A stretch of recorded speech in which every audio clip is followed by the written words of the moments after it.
ಎಲ್ರಿಗೂ ನಮಸ್ಕಾರ. ನನ್ನ ಹೆಸರು ಭರತ್ ಅಂತ. ನಾನು ಫಸ್ಟ್ ಇಯರ್ ಇಂಜಿನಿಯರಿಂಗ್ ಮಾಡ್ತಾ ಇದ್ದೀನಿ. ಮೊದಲನೇದಾಗಿ ನನ್ನ 17 ಮೆಂಬರ್ ಫ್ಯಾಮಿಲಿಗೆ ಥ್ಯಾಂಕ್ಸ್ ಹೇಳ್ತಾ ಫಾಲೋ ಮಾಡ್ಕೊಂಡೋದಕ್ಕೆ. ನಾನು ನನ್ನ ಫಸ್ಟ್ ಲಾಗ್ನ ಸ್ಟಾರ್ಟ್ ಮಾಡಬೇಕು ಅನ್ಕೊಂಡಿದ್ದೀನಿ.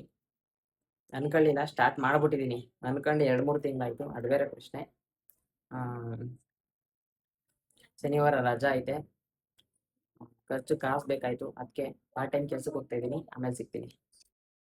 ಮಧ್ಯಾಹ್ನದ ಊಟಕ್ಕೆ ನೀರು ದೋಸೆ ಮಾಡಿರ್ತಾಳೆ ನಮ್ಮ ಅಕ್ಕ ಅಂದ್ಕೊಂಡು ಬಂದರೆ ಕಲ್ಲು ದೋಸೆ ಮಾಡಿಬಿಟ್ಟು ಹೋಗೋಳೆ.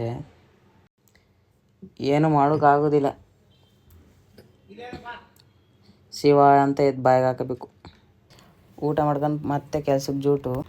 ರಾತ್ರಿ ಬಂದು ಸ್ನಾನ ಮಾಡಿ ಊಟ ಮಾಡೋಷ್ಟರಲ್ಲೇ ಲೇಟ್ ಆಗೋಯ್ತು. ಇವತ್ತು ಲಾಗ್ ಕರೆಕ್ಟಾಗಿ ಮಾಡೋಕ್ಕಾಗಲಿಲ್ಲ. ನನಗೆ ಪರ್ಫೆಕ್ಷನ್ಗಿಂತ ಸ್ಟಾರ್ಟ್ ಮಾಡೋದೇ ದೊಡ್ಡ ವಿಚಾರ ಹೋಗೋದೆ. ಆದರೆ ನಾಳೆಯಿಂದ ಒಳ್ಳೆ ಲಾಗ್ ಬರ್ತವೆ. ಯಾರ್ಯಾರು ಫಾಲೋ ಮಾಡಲಿಲ್ಲ ಫಾಲೋ ಮಾಡ್ಕೊಳ್ಳಿ. Thank you.